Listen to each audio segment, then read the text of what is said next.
Allahu Allahu Allahu Allahu Allahu.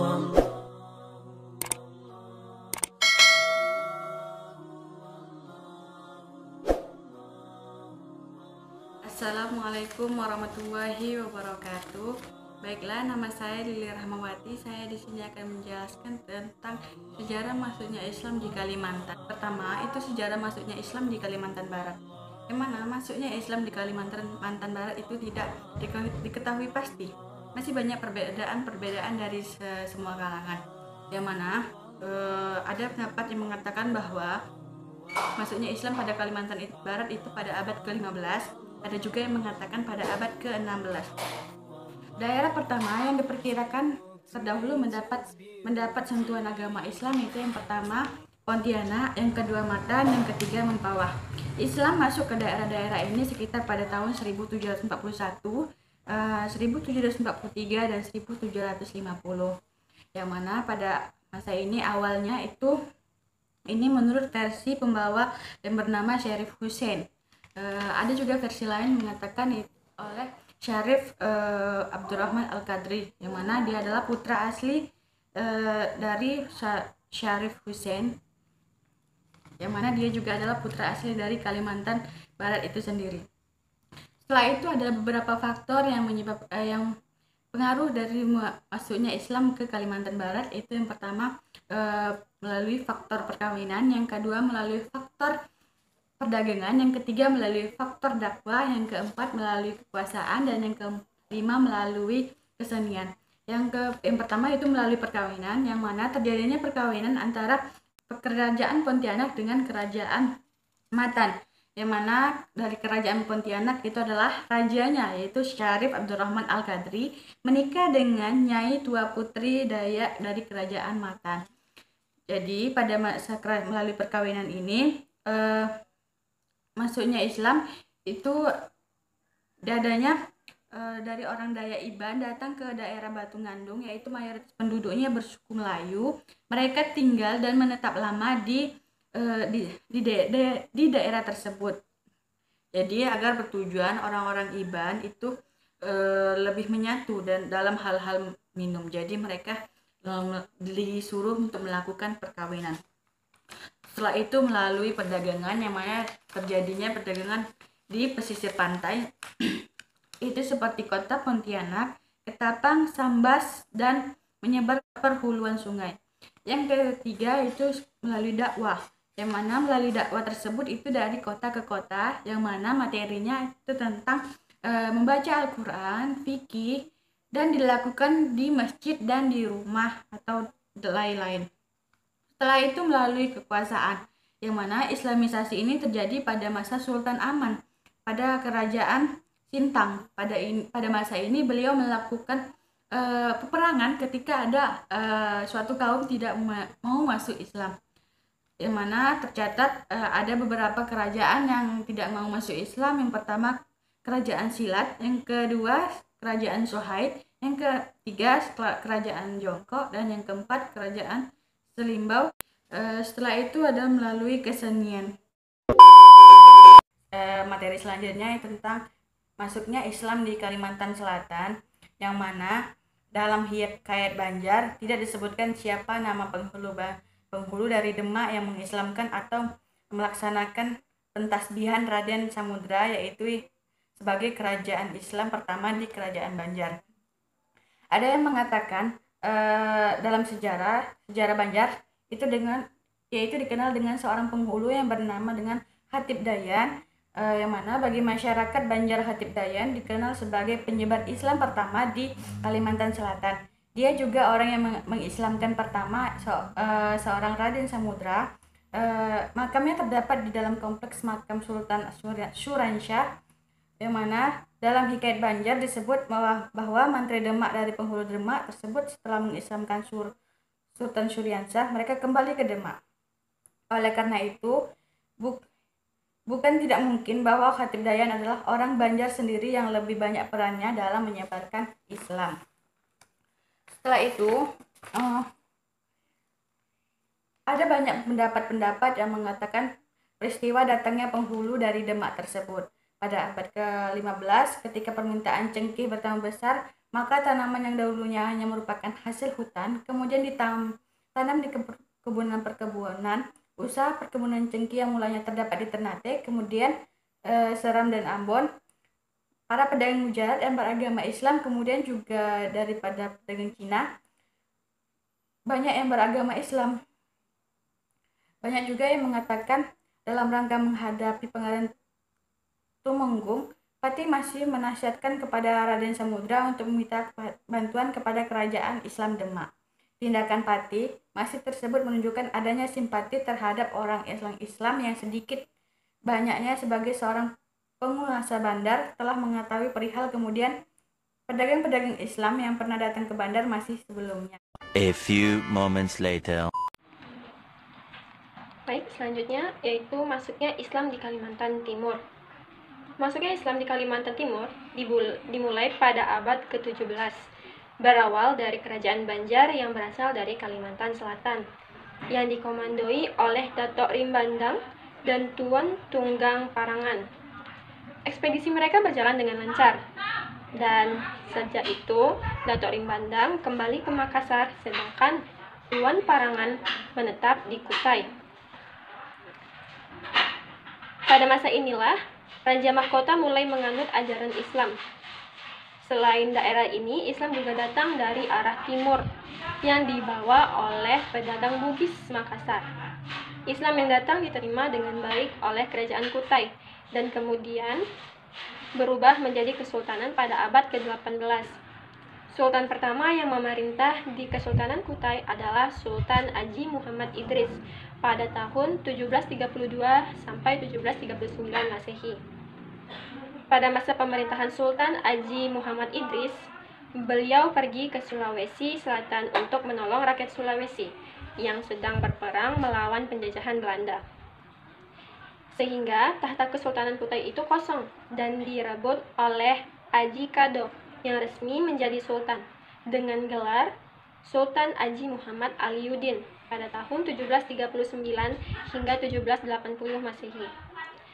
Tahta Kesultanan Kutai sebenarnya akan diberikan kepada Haji Imbut, yaitu putra mahkota Haji Muhammad Idris. Karena beliau masih belia, Haji Kadolah yang mengambil kekuasaan tersebut.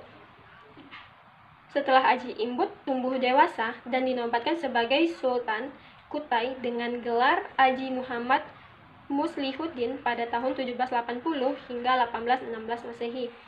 Sejak itu dimulai perlawanan terhadap Haji Muhammad Aliuddin. Karena Haji Muhammad Muslihuddin mendapat banyak bantuan dari rakyat, sehingga ia dapat memenangi perlawanan tersebut. Dan akhirnya Haji Muhammad Aliuddin dihukum mati. Dalam Kesultanan Kutai, Islam dijadikan sebagai agama resmi kesultanan. Para ulama mendapat kedudukan terhormat sebagai penasihat sultan dan pejabat-pejabat kesultanan. Di samping sebagai hakim hukum, Islam diberlakukan dalam menyelesaikan perkara perdata dan keluarga, sehingga ajaran Islam sangat berpengaruh di daerah tersebut. Masa kejayaan Kesultanan Kutai Kartanegara ialah pada masa pemerintahan Sultan Muhammad Muslihuddin pada tahun 1739 hingga 1782 Masehi, dan pada masa pemerintahan Sultan Muhammad Salihuddin pada tahun 1782 sampai 1850 Masehi. Pada masa itu, Kesultanan Kutai tampil sebagai daerah maritim yang memiliki armada pelayaran yang meramaikan perdagangan. Hasil bumi yang dihasilkan Kesultanan Kutai diantaranya adalah lada, kopi, kopra, dan rempah-rempahan lainnya. Sedangkan barang yang masuk ke daerah Kutai yaitu sutra, porselin, dan lain sebagainya. Para pedagang dari Kesultanan Kutai sangat aktif berlayar di Kepulauan Nusantara, bahkan sampai ke Singapura, Filipina, dan Cina. Nah, selanjutnya ada beberapa kerajaan Islam yang berada di Pulau Kalimantan. Menurut Marwati Jonet Posponegoro dan Nugroho Noto Susanto dalam Sejarah Nasional 3, di seluruh Kalimantan terdapat kerajaan-kerajaan yang bercorak Islam. baik yang besar maupun yang kecil. Berikut ini 3 kerajaan Islam yang pernah eksis di Kalimantan. Yang pertama, ada Kerajaan Banjar, yang kedua Kerajaan Kutai, dan yang ketiga adalah Kerajaan Pontianak. Kerajaan Banjar itu terdapat di Banjarmasin, terdapat di daerah Kalimantan Selatan yang muncul sejak kerajaan-kerajaan bercorak Hindu, yaitu Nagara Dipa, Daha, dan Kahuripan yang berpusat di daerah hulu sungai Nagara di Amuntai kini. Raden Samudra dinobatkan sebagai Raja Banjar oleh Patih Masiri, Muhur, Balit, dan Kuin. Pada waktu menghadapi peperangan dengan Daha, Raden Samudra minta bantuan Demak sehingga mendapat kemenangan. Sejak itulah penguasa kerajaan Samudra menjadi pemeluk agama Islam dengan gelar Sultan Suryanullah. Islamisasi di daerah ini terjadi sekitar 1550 Masehi. Sejak pemerintah Sultan Suryanullah, kerajaan Banjar meluaskan kekuasaannya sampai Sambas, Batanglawi, Sukadana, Kota Waringin, Sampit, Madawi, dan Sambangan. Yang kedua ada Kerajaan Kutai. Kerajaan Kutai terletak di tepi Sungai Mahakam, Kalimantan Timur, yaitu di sekitar pertemuan Sungai Mahakam dengan anak sungainya. Kerajaan Kutai merupakan kerajaan tertua di Indonesia. Dulunya, kerajaan ini bercorak Hindu karena letak kerajaan yang strategis, yakni berada di jalur perdagangan antara Cina dan India, sehingga menunjang ekonomi kerajaan dan menjadi pintu masuknya bagi agama Islam. Kedatangan Islam di Kalimantan Timur dapat diketahui dari Hikayat Kutai, yang menyatakan bahwa pada masa pemerintahan Raja Mahkota, datang 2 orang mubalik yang bernama Tuan Ribandang dan Tuan Tunggang Parangang. Mereka datang di daerah Kutai setelah mengislamkan masyarakat Sulawesi. Peristiwa ini terjadi pada akhir abad ke-16 dan pada abad ke-17 Islam mulai diterima dengan baik oleh Kerajaan Kutai Kartanegara dan rakyat-rakyatnya. Yang ketiga ada Kerajaan Pontianak. Kesultanan Pontianak didirikan pada akhir abad ke-18 Masehi. Sekaligus merupakan kesultanan termuda yang lahir di wilayah Kalimantan Barat. Sebelumnya telah banyak terdapat kesultanan atau kerajaan lainnya yang telah lebih dulu berdiri di wilayah ini, seperti Kerajaan Landa, Maten, Mempawah, dan Sambas.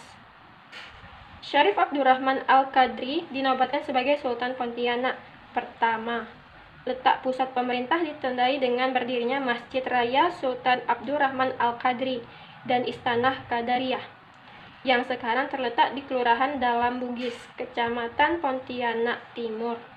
Ia memerintah dari tahun 1771 hingga 1808 Masehi. Pada masa pemerintahannya, Kesultanan Pontianak terus mengalami kemajuan hingga menjadi kekuatan baru di wilayah Kalimantan Barat. A few moments later. Assalamualaikum warahmatullahi wabarakatuh. Baiklah, saya akan melanjutkan materi kedua tentang sejarah Islam di Papua.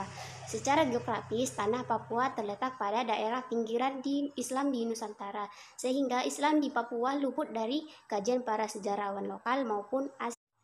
Kedatangan Islam di tanah Papua juga masih terdapat silang pendapat antara pemerhati, peneliti, maupun keturunan para raja-raja di Raja Ampat, Raja Sorong, Raja Pakpak, Kaimana, dan Teluk Bintang. Jadi, penelusuran sejarah awal Islamisasi di tanah Papua setidaknya digali dengan melihat beberapa teori mengenai kedatangan Islam di beberapa tempat di tanah Papua. Teori mengenai Islamisasi di tanah Papua ada 7 teori. Yang pertama, teori Papua, teori Aceh, teori Arab, teori Jawa, teori Banda, teori Bacan, dan teori Tidore dan Ternate. Jadi yang pertama, teori Papua. Teori ini merupakan pandangan adat dan legenda yang sebagian asli di rakyat Papua, khususnya di wilayah Pakpak, Kaimana, Manokwari, dan Raja Ampat. Teori ini memandang Islam bukan berasal dari wilayah Papua dan bukan dibawa dan disebarkan oleh kerajaan Ternate dan Tidore atau pedagang muslim dan dai dari Arab, Sumatera, Jawa, maupun Sulawesi. Namun, Islam berasal dari Papua itu sendiri sejak Pulau Papua diciptakan oleh Allah Subhanahu wa Ta'ala. Mereka juga mengatakan bahwa agama Islam telah terdapat di Papua bersama dengan adanya Pulau Papua sendiri. Mereka juga meyakini kisah bahwa dahulu Pulau Papua adalah tempat turunnya Nabi Adam dan Hawa. Yang kedua yaitu teori Aceh, yang dimana menyimpulkan bahwa Islam datang pada tanggal 8 Agustus tahun 1360 Masehi, yang ditandai dengan hadirnya seorang mubalik Abdul Ghaffar berasal dari Aceh di Fagatar Lama atau Fakfak. Yang ketiga yaitu teori Arab, di mana teori ini mengatakan bahwa Islam diperkenalkan di tanah Papua, yaitu pertama kali di wilayah Jazirah Onin oleh seorang sufi yang bernama Syarif Mu'adz Al-Qotton dengan gelar Syekh Jubah Biru dari negeri Arab, yang diperkirakan terjadi pada abad pertengahan, yaitu abad 16. Sesuai bukti adanya Masjid Tunasgain yang berumur sekitar 400 tahun atau dibangun sekitar 1587 Masehi. Teori keempat yaitu teori Jawa. Berdasarkan catatan keluarga Abdullah Arfan pada tanggal 15 Juni 1946 menceritakan bahwa orang Papua yang pertama kali masuk Islam adalah Kalawen, yang kemudian menikah dengan Siti Hawa Farok, yakni seorang mubaligot berasal dari Cirebon. Yang kelima yaitu teori Banda. Menurut Halwani Mikrob, bahwa Islamisasi di Papua khususnya di Fakfak dikembangkan oleh pedagang-pedagang Bugis melalui Banda yang diteruskan ke Fakfak melalui Seram Timur oleh seseorang pedagang Arab yang bernama Haweten At-Tamimi yang telah lama menetap di Ambon. Mikrob juga mengatakan bahwa proses Islamisasi yang pernah dilakukan oleh dua orang mubalik dari Banda yang bernama Salahuddin dan Jainun. Proses pengislaman dilakukan dengan cara hitanan, tetapi di bawah ancaman penduduk setempat, yaitu jika orang yang disunat mati, kedua mubalik itu akan dibunuh. Namun, akhirnya mereka berdua berhasil dalam hitanan tersebut, kemudian penduduk setempat berbondong-bondong agar masuk agama Islam. Yang keenam yaitu teori Bacan, yang dimana dari sumber-sumber tertulis maupun serta bukti-bukti peninggalan nama-nama tempat dan keturunan Raja Bacan yang pernah menjadi raja-raja Islam di Kepulauan Raja Ampat. Maka diduga kuat bahwa yang pertama menyebarkan Islam di Papua adalah Kesultanan Bacan sekitar pertengahan abad 15. Dan kemudian pada abad 16 barulah terbentuk kerajaan-kerajaan kecil di Kepulauan Raja Ampat. Yang ketujuh yaitu teori Tidore dan Ternate. Dalam sebuah catatan sejarah Kesultanan Tidore yang menyebutkan bahwa pada tahun 1443 Masehi, Sultan Ibnu Mansur memimpin ekspedisi ke daratan tanah besar, yaitu ke tanah Papua. Selanjutnya yaitu pola penyebaran Islam. Secara garis besar, proses penyebaran Islam dapat melalui berbagai saluran seperti perdagangan, perkawinan, birokrasi pemerintahan, pendidikan, tasawuf, cabang-cabang seni, dan lain-lain. Begitu juga pola penyebaran Islam di tanah Papua, yaitu adanya saluran perdagangan, yang dimana proses Islamisasi di Pulau Papua menurut Liden dan Mansalben diterima melalui hubungan perdagangan antara kerajaan-kerajaan di Kepulauan Maluku dengan kerajaan-kerajaan di Kepulauan Raja Ampat. Yang kedua ada saluran sosial kultural, yang ketiga ada saluran politik, yang keempat ada saluran perkawinan, yang dimana seorang mubaligot asal Cirebon yang bernama Siti Hawa Farok menikah dengan Kalawen, seorang laki-laki asal Loigo dari Raja. Dan yang terakhir yaitu yang kelima, pola penyebaran Islam di tanah Papua dengan saluran pendidikan. Selanjutnya, kerajaan-kerajaan pertuanan di tanah Papua. Yang pertama, pertuanan Raja Wertuar. Raja pertama Wertuar adalah Vijau. Dari susunan raja-raja Wertuar yang dilantik oleh Sultan Tidore adalah Raja ketujuh, yakni Lakate pada tahun 1886. Yang kedua, pertuanan Raja Fatagar. Raja Fatagar pertama yaitu Tawal diperkirakan hidup pada tahun 1724 sampai 1824. Raja Tawal bertahta di Tubir Seram yang hijrah dari Rumbati atau daerah Was. Yang ketiga yaitu pertuanan Raja Komisi. Seorang putra mahkota Raja Komisi bernama Hakim Ahmad Aituararau menyebutkan bahwa kerajaan Islam pertama didirikan di Pulau Adi pada tahun 1626 dengan nama Ramon yang diambil dari bahasa Adijaya yang artinya tanah haram. Yang keempat, pertuanan Raja Namatota. Dari silsilah nama Raja Namatota diketahui bahwa Raja Namatota pertama yakni Ulan Tua telah memeluk Islam hingga sekarang diketahui merupakan generasi kelima. Lamarora merupakan raja kedua dari kerajaan Namatota, diperkirakan hidup pada tahun 1778 sampai 1884. Terakhir yaitu bukti-bukti peninggalan Islam di Papua. Yang pertama, terdapat living monument yang berupa makanan Islam yang dikenal di masa lampau yang masih bertahan sampai hari ini di daerah Papua Unom. Yang kedua, tradisi lisan masih tetap terjaga sampai hari ini yang berupa cerita dari mulut ke mulut tentang kehadiran Islam di bumi Cendrawasih. Yang ketiga, naskah-naskah dari masa Raja Ampat dan teks kuno lainnya yang berada di beberapa masjid kuno. Yang keempat, di Fakfak, Papua Barat dapat ditemukan 8 manuskrip kuno berhuruf Arab, 5 manuskrip berbentuk kitab dengan ukuran yang berbeda-beda. Yang terbesar berukuran kurang lebih 50 x 40 cm yang berupa Mushaf Al-Quran yang ditulis dengan tulisan tangan di atas kulit kayu dan dirangkai menjadi kitab. Yang kelima, ditemukannya Masjid Patimburak yang didirikan di tepi Teluk Kokas, distrik Kokas, Papua yang dibangun oleh Raja Bertuar pertama yang memiliki nama kecil Semempe. Jadi itulah sejarah Islam di Kalimantan dan Papua. Jika ada kesalahan kata kami mohon maaf. Saya akhiri dengan wassalamualaikum warahmatullahi wabarakatuh.